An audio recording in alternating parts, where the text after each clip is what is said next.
Hello viewers, இந்த வீடியோல நம்ம Law of Demand UGC NET Commerce Paper 2 syllabusல Unit 3ல நமக்கு Business Economics இருக்கு. அந்த Business Economicsல Demand Analysisன்ற ஒரு டாபிக் இருக்கு. அதுக்கு கீழ நம்ம Demand Analysisல நமக்கு Law of Demand, Elasticity of Demand, Relationship between Average Revenue, Marginal Revenue இந்த மூணுமே கேட்டிருக்காங்க. இதுல இந்த வீடியோல நம்ம Law of Demand பத்தி பார்க்கலாம். ஸோ லா ஆஃப் டிமாண்ட்னா என்னன்னு பார்க்கறதுக்கு முன்னாடி டிமாண்ட்னா என்னன்னு பார்க்கலாம். டிமாண்ட் அப்படின்னா தேவை, ஓகேங்களா?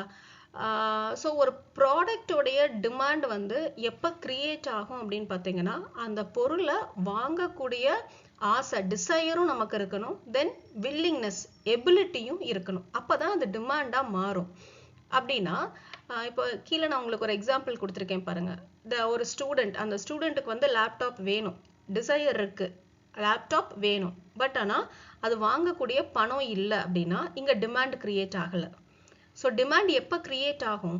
ஒரு ப்ராடக்டை வாங்குறதுக்கான டிசையர், வாங்கணுங்கிற தேவையும் இருக்கணும், டிசையரும் இருக்கணும், அண்ட் அது வாங்கக்கூடிய வில்லிங்னஸ், எபிலிட்டியும் இருக்கணும். இந்த ரெண்டும் இருந்தால் மட்டும்தான் அது டிமாண்டாக கிரியேட் ஆகும். ஸோ அதுதான் நான் உங்களுக்கு இங்கே கொடுத்துருக்கேன். A student can afford and plans to buy. இது affordability இருக்கணும், தேவையும் இருக்கணும், ஆசையும் இருக்கணும். அது இருந்தால் மட்டும்தான் அது என்னவா கன்வெர்ட் ஆகும்? டிமாண்டா கன்வெர்ட் ஆகும். இப்போ லா ஆஃப் டிமாண்ட்னா என்னன்னு பார்க்கலாம். இந்த லா ஆஃப் டிமாண்ட் அப்படிங்கிற கான்செப்டை ஃபர்ஸ்ட் இன்ட்ரடியூஸ் பண்ணது ஆல்ஃபர்ட் மார்ஷல். அவருடைய புக்கு பிரின்சிபல்ஸ் ஆஃப் எக்கனாமிக்ஸ்ல தான் இந்த லா ஆஃப் டிமாண்டை பற்றி அவர் ஃபர்ஸ்ட் மென்ஷன் பண்ணியிருக்காரு. நெட் எக்ஸாமில் வந்து புக்கு நேமும் ஆத்தரையும் மேட்ச் த ஃபாலோவிங்கில் கூட கொடுத்து கொஷின்ஸ் கேட்குறாங்க. ஸோ இதை நோட் பண்ணிக்கோங்க. பிரின்சிபல்ஸ் ஆஃப் எக்கனாமிக்ஸ் புக்குடைய ஆத்தர் ஆல்ஃபர்ட் மார்ஷல். இந்த புக்கு பப்ளிஷ் ஆன இயர் பார்த்தீங்கன்னா 1890ல் இந்த புக்கு பப்ளிஷ் ஆயிருக்கு. So Alfred Marshall law of டிமாண்ட்னா என்னன்னு டிஃபைன் பண்ணியிருக்கார் பாருங்க. Other things remaining the same. இதனுடைய லாட்டின் டேர்ம் தான் இந்த செட்ரஸ் பேரிபஸ். ஸோ இது கூட உங்களுக்கு நெட் எக்ஸாமில் கேட்குறதுக்கு சான்ஸ் இருக்கு. செட்ரஸ் பேரிபஸ் உடைய மீனிங் என்னன்னு கேட்டுட்டு கீழே 4 ஆப்ஷன்ஸ் கொடுக்கலாம். ஸோ இந்த வார்த்தையோட இது வந்து லாட்டின் டேர்ம், இதனுடைய மீனிங் என்ன? Other things remaining the same. ஓகேவா? Other things remaining the same. டிமாண்ட்னா என்னன்னு டிஃபைன் பண்றாரு பாருங்க. பிரைஸ் வந்து குறையும் போது டிமாண்ட் என்னவாகுதான்? இன்க்ரீஸ் ஆகுதான். இதுவே பிரைஸ் ஏறுச்சு அப்படின்னா டிமாண்டு டிக்ரீஸ் ஆகுது. இதுதான் ஆல்ஃபர்ட் மார்ஷல் லா ஆஃப் டிமாண்ட்னு சொல்லியிருக்கிறாரு. ஒரு பொருளுடைய விலை குறையும் போது டிமாண்ட் ஏறும், விலை ஏறும் போது டிமாண்ட் குறையும். அப்ப இது பாத்தீங்கன்னா எப்படி இருக்கு? ஆப்போசிட் டைரக்ஷன்ல மூவ் ஆகுதா? பிரைஸும் டிமாண்டும் ஆப்போசிட் டைரக்ஷன்ல மூவ் ஆகுதா? அதனால இந்த ரிலேஷன்ஷிப்பை இன்வர்ஸ் ரிலேஷன்ஷிப் அப்படின்னு சொல்றாங்க. ஓகேவா? நவ் இப்போ நம்ம வந்து பொருளுடைய விலையை மட்டுமே வச்சு பார்க்கறது தான் லா ஆஃப் டிமாண்ட் அப்படின்னு நம்ம சொல்லிட்டோம். பட் இந்த லா ஆஃப் டிமாண்ட்லயே அவர் ஒரு வேர்டு கொடுத்துருக்காரு பாருங்க. Other things remaining the same அப்படின்னா என்ன அர்த்தம்? மற்ற விஷயங்களும் இருக்கு, மற்ற விஷயங்கள்லாம் கான்ஸ்டன்டா இருக்கும்போது ஒரு டிமாண்டை எது டிட்டர்மைன் பண்ணுது? விலை, பிரைஸ் டிட்டர்மைன் பண்ணுதுன்னு சொல்லியிருக்காரு. அப்போ நமக்கு அடுத்த கொஸ்டின் என்ன ரேஸ் ஆகுது? Other things. அப்ப வேற என்னென்ன விஷயங்கள்லாம் ஒரு பொருளுடைய டிமாண்டை பாதிக்குது அப்படின்றத நம்ம பார்க்கலாம். இப்ப இந்த other things remaining the same, எந்தெந்த விஷயங்கள்லாம் பொருளுடைய விலையை பொருளுடைய டிமாண்டை பாதிக்குதுங்கிறத நம்ம இங்கிலீஷ்ல என்ன சொல்லுவோம்? Determinants of demand. எந்தெந்த விஷயங்கள்லாம் டிமாண்டை பாதிக்கும் அப்படின்னா லா ஆஃப் டிமாண்ட் என்ன சொல்லுது? பிரைஸ் மட்டும்தான் அப்படின்னு சொல்லுது. அப்ப பிரைஸை தவிர வேற என்னென்ன விஷயங்கள்லாம் டிமாண்டை பாதிக்குது அப்படின்னு பார்த்தீங்கன்னா, ஃபர்ஸ்ட் ஒன் அந்த கன்சியூமர்ஸோடைய இன்கம். கன்சியூமருடைய இன்கம் இதை எப்படி எக்ஸ்பிளைன் பண்ணலாம்னா, ஃபார் எக்ஸாம்பிள் எக்ஸுங்கிற ஒரு பர்சன் இருக்காரு. எக்ஸுங்கிற ஒரு பர்சன் இருக்காரு. அவருடைய இன்கம் வந்து மந்த்லி இன்கம் ஒரு 50,000 rupees. நெக்ஸ்ட் மந்த்ல இருந்து அவர் இன்கம் இன்க்ரீஸ் ஆகுது. எவ்வளோன்னு இன்க்ரீஸ் ஆகுது? ஒரு 75,000 rupeesக்கு அவருக்கு இன்கம் இன்க்ரீஸ் ஆகுது. ஸோ இந்த எக்ஸ் என்ன பண்றாரு? இது வரைக்கும் வந்து நார்மல் டிஷர்ட்ஸ் போய் வாங்கிட்டு இருந்திருப்பாரு. கடையில போயிட்டு ஒரு நார்மல் டிஷர்ட், அன்பிராண்டட், ஒரு அன்பிராண்டட் டிஷர்ட்ஸை வாங்கிட்டு இருக்காரு. ஓகேவா? இப்போ அவருடைய இன்கம் இன்க்ரீஸ் ஆனதுனால என்ன பண்றாரு? அன்பிராண்டட் டிஷர்ட்ஸ்க்கு பதிலாக அவர் என்ன டிஷர்ட்ஸ்க்கு போறாரு? பிராண்டட் டிஷர்ட்ஸ் வாங்க ஆரம்பிக்கிறாரு. அப்போ அன்பிராண்டட் டிஷர்ட்ஸ் உடைய டிமாண்ட் வந்து குறைஞ்சிருக்கு, பிராண்டட் டிஷர்ட்ஸ் உடைய டிமாண்ட் ஏறுது. ஓகேங்களா? இந்த எக்ஸுங்கிற பர்சனுடைய இன்கம் இன்க்ரீஸ் ஆனதுனால அன்பிராண்டட் டிஷர்ட்ஸ் உடைய டிமாண்ட் குறையுது, பிராண்டட் டிஷர்ட்ஸ் உடைய இன்கம் ஏறுது. அப்போ இந்த அன்பிராண்டட் டிஷர்ட்ஸ் நான் சொன்னேன் இல்லையா, இந்த மாதிரி குட்ஸை நான் என்னன்னு கிளாசிஃபை பண்றேன்னா இன்ஃபீரியர் குட்ஸ் அப்படின்னு நான் இதை கிளாசிஃபை பண்றேன். இந்த பிராண்டட் டிஷர்ட்ஸை நான் நார்மல் குட்ஸ் அப்படின்னு கிளாசிஃபை பண்றேன். ஓகேங்களா?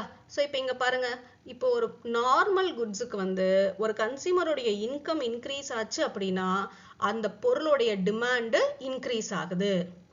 இன்ஃபீரியர் குட்ஸுக்கு என்ன ஆகுது? கன்சியூமருடைய இன்கம் லெவல் இன்க்ரீஸ் ஆச்சுன்னா இன்ஃபீரியர் குட்ஸோடைய டிமாண்டு குறையுது. ஓகேங்களா? அடுத்து ரிலேட்டட் குட்ஸ் அப்படின்னு நம்ம சொல்வோம். Related goods. So price of related goods. இந்த ரிலேட்டட் குட்ஸை ரெண்டு டைப்பா கிளாசிஃபை பண்றோங்க. ஒன்று வந்து சப்ஸ்டிடியூட் குட்ஸ், இன்னொன்று complementary goods. So substitute goods அப்படின்னா அதுக்கு எல்லா எல்லா எக்கனாமிக்ஸ் புக்லையும் காமன் எக்ஸாம்பிள் என்னன்னு பார்த்தீங்கன்னா காஃபி, டீன்னு கொடுத்துருப்பாங்க. இப்போ காஃபியும் டீயும் சப்ஸ்டிடியூட்.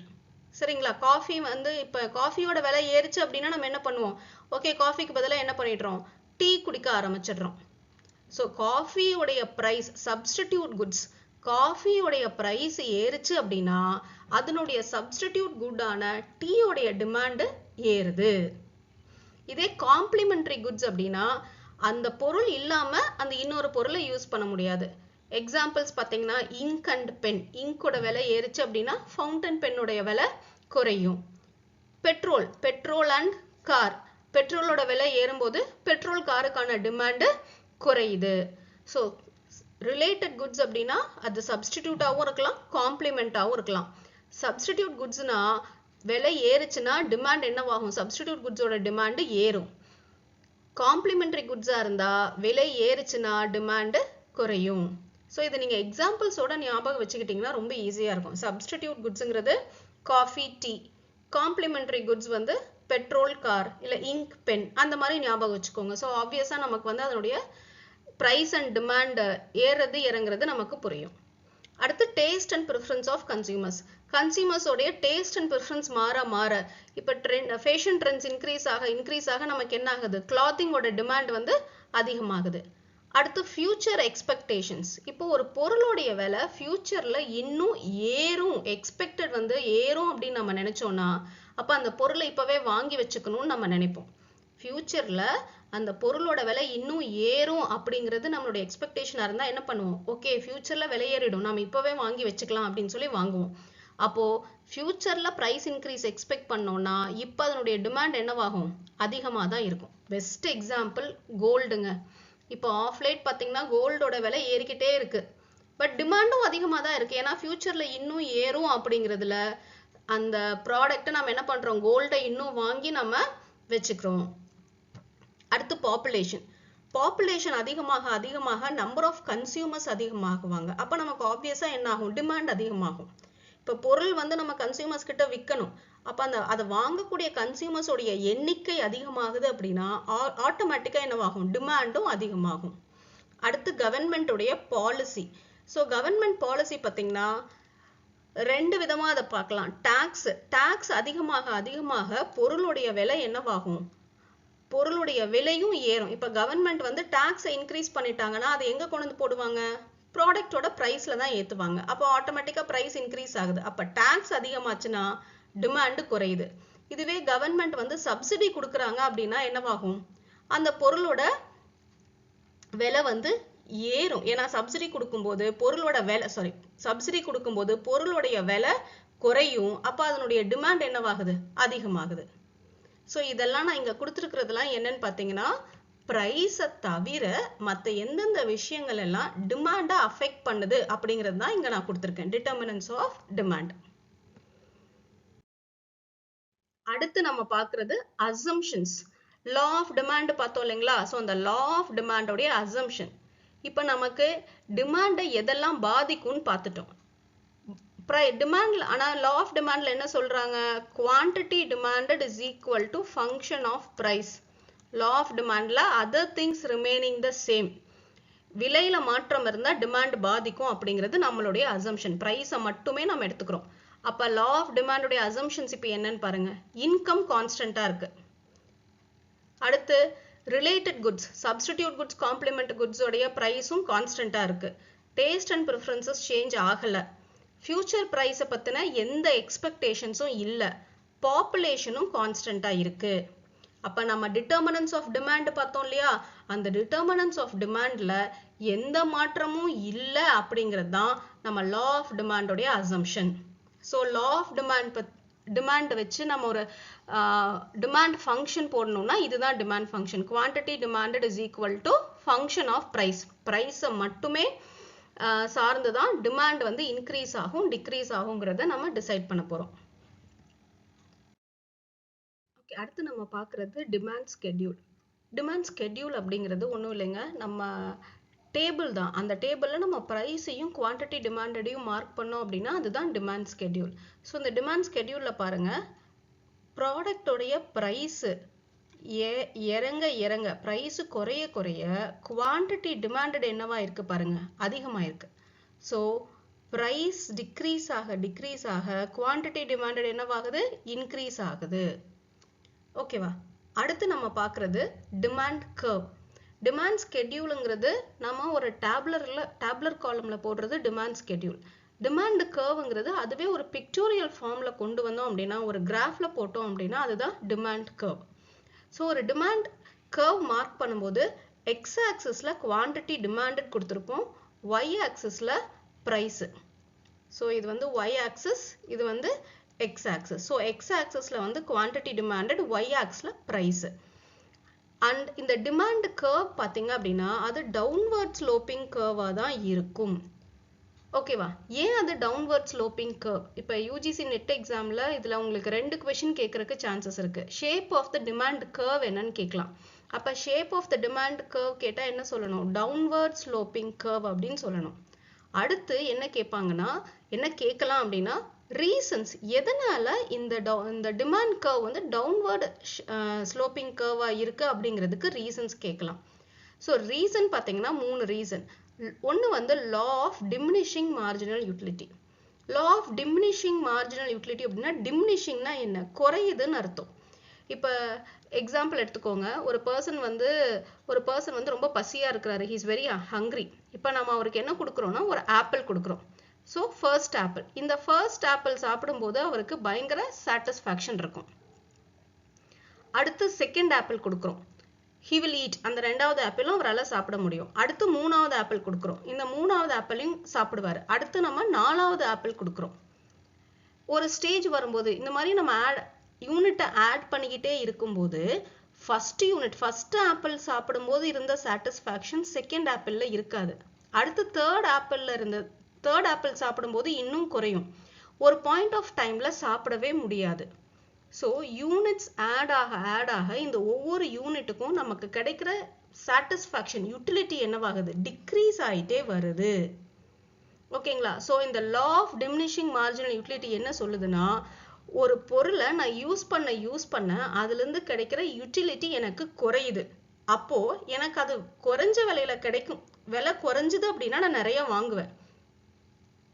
அதுதான் இந்த law of diminishing marginal utility சொல்லுது. So law of diminishing marginal யூட்டிலிட்டியோட மீனிங் என்ன, அடிஷ்னல் கன்சம்ஷன். ஒரு ப்ராடக்டை நம்ம அடிஷ்னலாக கன்சியூம் பண்ணிட்டே இருக்கும்போது, அடிஷ்னலாக 1லேருந்து 2, 3, 4 அந்த மாதிரி நம்ம அடிஷ்னலாக கன்சியூம் பண்ணிட்டே இருக்கும்போது அந்த ஒவ்வொரு அடிஷ்னல் யூனிட்டுக்கும் நமக்கு கிடைக்கிற சாட்டிஸ்ஃபேக்ஷன் லெவல் எப்படி இருக்கு, குறைஞ்சிக்கிட்டே வரும். யூட்டிலிட்டி என்னவாகும், குறைஞ்சிக்கிட்டே வருது. அதுதான் law of diminishing marginal utility.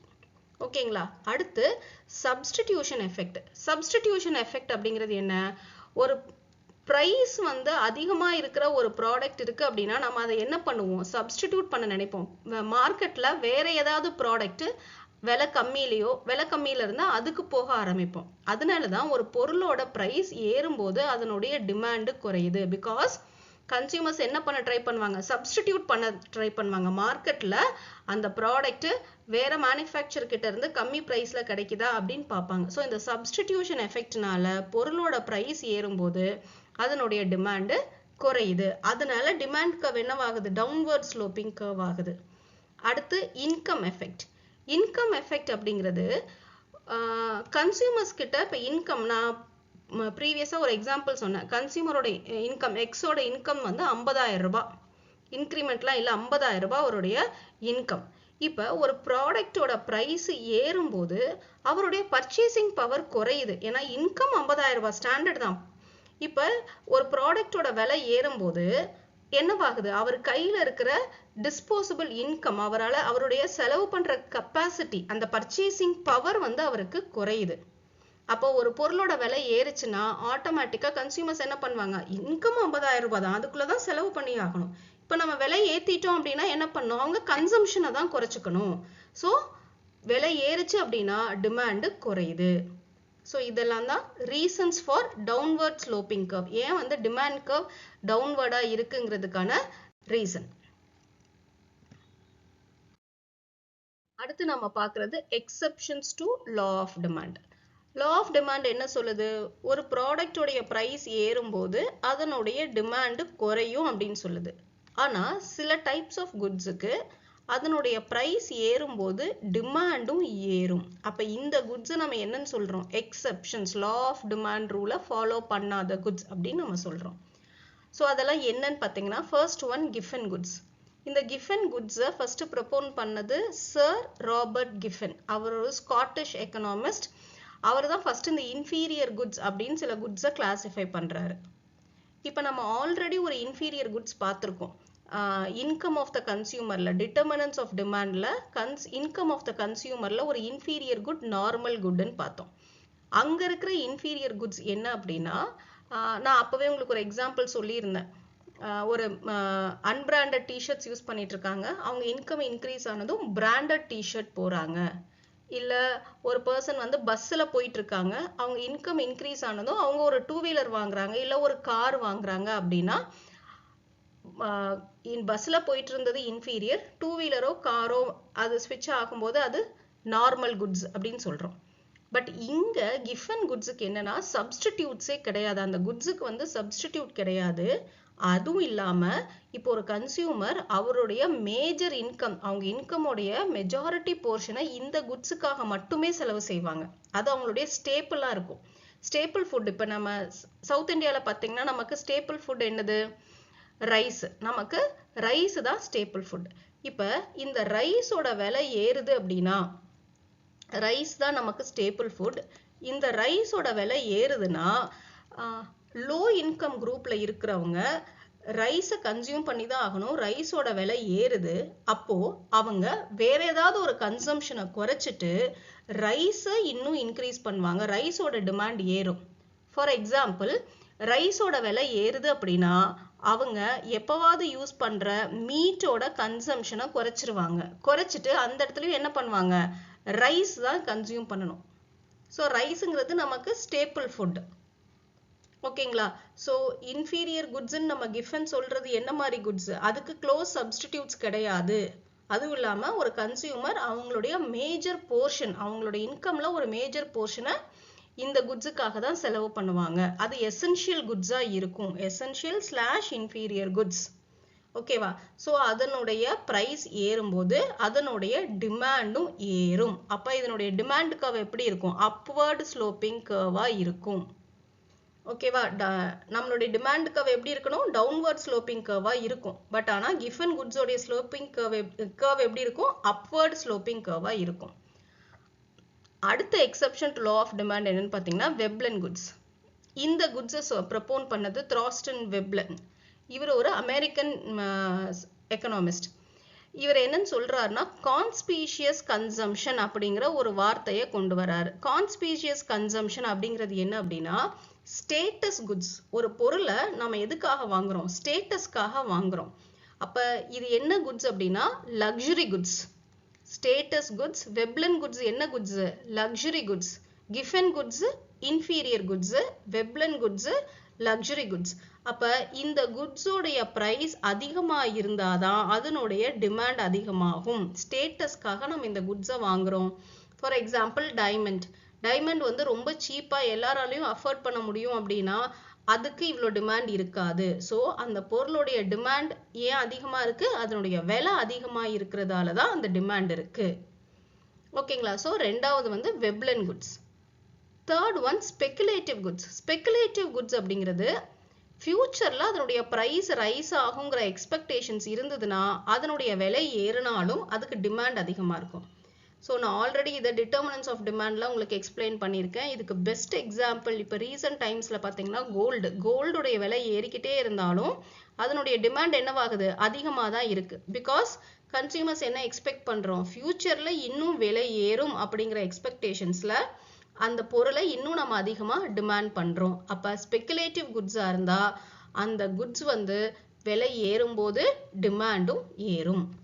அடுத்து ignorance of consumers. கன்சியூமர்ஸ் உடைய ignorance, இதுவும் ஒரு reason, exception for law of demand. பொருளோட விலை ஏறும்போது டிமாண்டும் ஏறும்.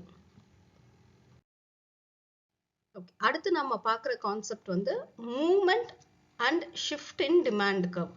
இப்போ டிமாண்ட் கர்வ் வந்து சேஞ்ச் ஆகுது அப்படின்னா அந்த சேஞ்ச் வந்து அது மூவ்மெண்ட்டாக இருக்கலாம், ஷிஃப்டாக இருக்கலாம். ஓகேவா? ஃபர்ஸ்ட் நம்ம பார்க்க போகிறது மூவ்மெண்ட். ஆக்சுவலாக யூஜிசி நெட் எக்ஸாமில் இந்த மூவ்மெண்ட் ஷிஃப்ட்டை வச்சு நிறைய கொஷின்ஸ் ஆல்ரெடி கேட்டிருக்காங்க. ஸோ இந்த கான்செப்டை கவனமாக பாருங்கள். ஸோ மூவ்மெண்ட் எப்போ வந்து டிமாண்ட் கர்வில் மூவ்மெண்ட் இருக்கும் அப்படின்னா ப்ரைஸோட சேஞ்ச்னால. ப்ரைஸ் மாறுச்சு அப்படின்னா டிமாண்ட் கர்வில் மூவ்மெண்ட் இருக்கும்.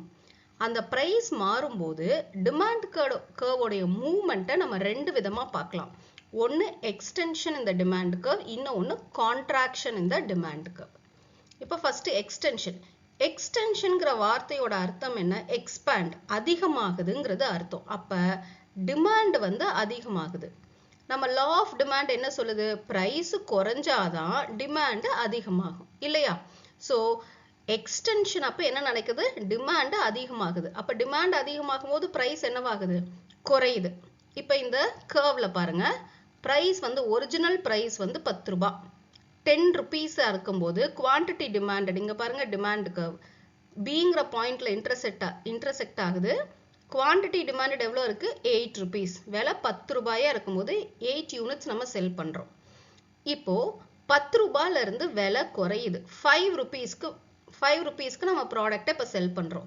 அப்போ குவான்டிட்டி டிமாண்டட் என்னவாகுது? 12 ஆகுது. டிமாண்ட் கர்வ்ல எங்கே இன்டர்செக்ட் ஆகிறோம்? சிங்கிற பாயிண்ட்டுக்கு இன்டர்செக்ட் ஆகிறோம். இந்த சிங்கிற பாயிண்ட் எங்க இருக்கு? பிக்கு கீழே இருக்கு. ஓகேவா? ஸோ எக்ஸ்டென்ஷன் போது என்ன நடக்குதுன்னு பார்த்தீங்கன்னா ப்ரைஸ் வந்து குறையுது, டிமாண்டு இன்க்ரீஸ் ஆகுது. எக்ஸ்டென்ஷன், டிமாண்டு இன்க்ரீஸ் ஆகுது. இந்த மாதிரி நடக்கும்போது டிமாண்டுக்கு மூவ் ஆகுது. பிங்கிற பாயிண்ட்ல இருந்து சிங்கிற பாயிண்ட்டுக்கு மூவ் ஆகுது. இந்த மூவ்மெண்ட் எப்படி இருக்கு?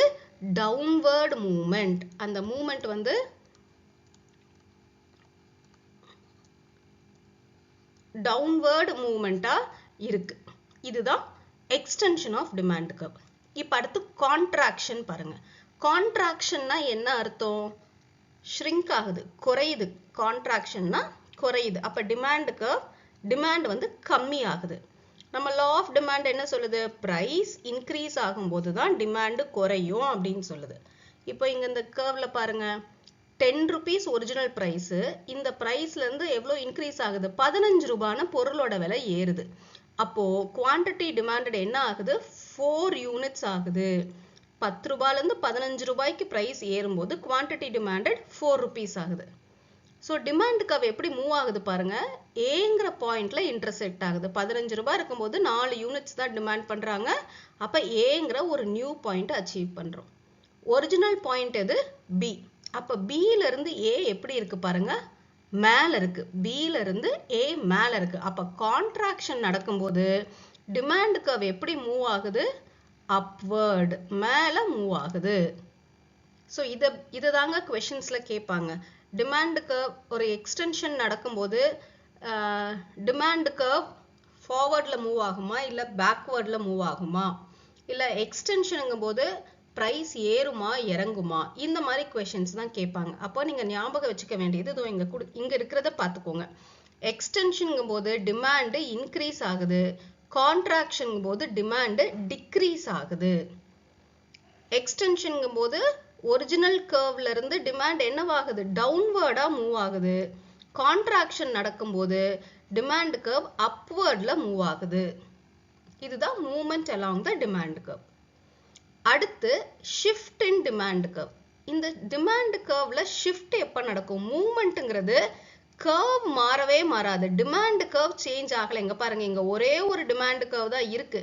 அப்ப டிமாண்ட் கர்வ்ல எந்த மாற்றமும் இல்லை. ஆனா ஷிஃப்ட் நடக்கும்போது டிமாண்ட் கர்வ் ஷிஃப்ட் ஆகுது. இங்க பாருங்க, இதுதான் ஒரிஜினல் டிமாண்ட் கர்வ். இந்த டிமாண்ட் கர்வ்ல இருந்து டிமாண்ட் ஷிஃப்ட் ஆகுது. நியூவா ஒரு டிமாண்ட் கர்வை டிரா பண்றோம். அதுதான் ஷிஃப்ட் இன் டிமாண்ட் கர்வ்.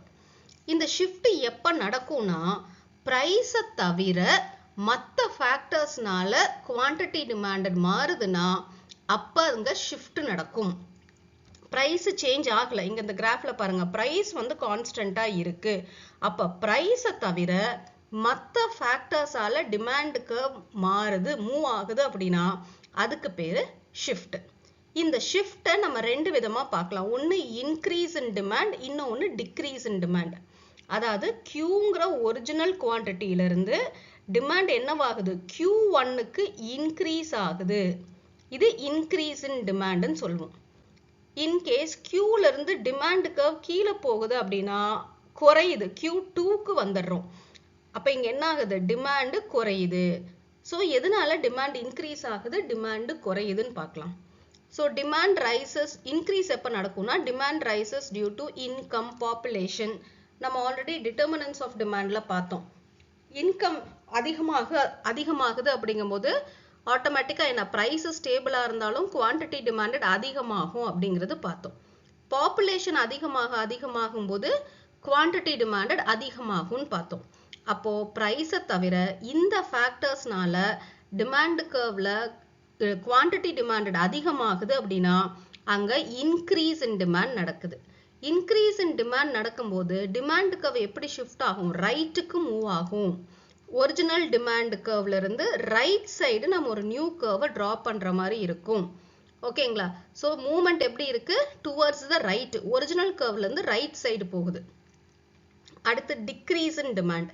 எப்போ டிமாண்ட் டிக்ரீஸ் ஆகும், அன்ஃபேவரபிள் ஃபேக்டர்ஸ், ஃபேவரபிள் ட்ரெண்ட்ஸ் நடக்குது அப்படின்னா குவான்டிட்டி டிமாண்டட் அதிகமாகும். அன்ஃபேவரபிள் ஃபேக்டர்ஸ் நடக்குதுன்னா குவான்டிட்டி டிமாண்டட் என்னவாகும், குறையும். அப்ப டிமாண்ட் கர்வ் எப்படி ஷிஃப்ட் ஆகும், லெஃப்ட். ஒரிஜினல் டிமாண்ட் கர்வ்ல இருந்து இங்க பாருங்க, லெஃப்ட்ஸ்ல நம்ம டிக்ரீஸ் இன் டிமாண்ட் கர்வை நம்ம டிரா பண்ற மாதிரி இருக்கும். ஸோ இதுதான் movement and shift in demand curve. ஓகேங்களா? ஸோ இந்த வீடியோல நம்ம லா ஆஃப் டிமாண்ட்னா என்ன அப்படிங்கிறத பார்த்துருக்கோம். பேசிக்ஸ், லா ஆஃப் டிமாண்டோட மீனிங், அசம்ஷன்ஸ் இதெல்லாம் தான் பார்த்துருக்கோம்.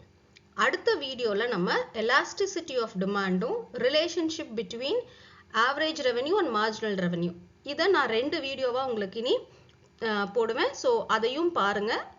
Hope you found this video useful. Thank you for watching.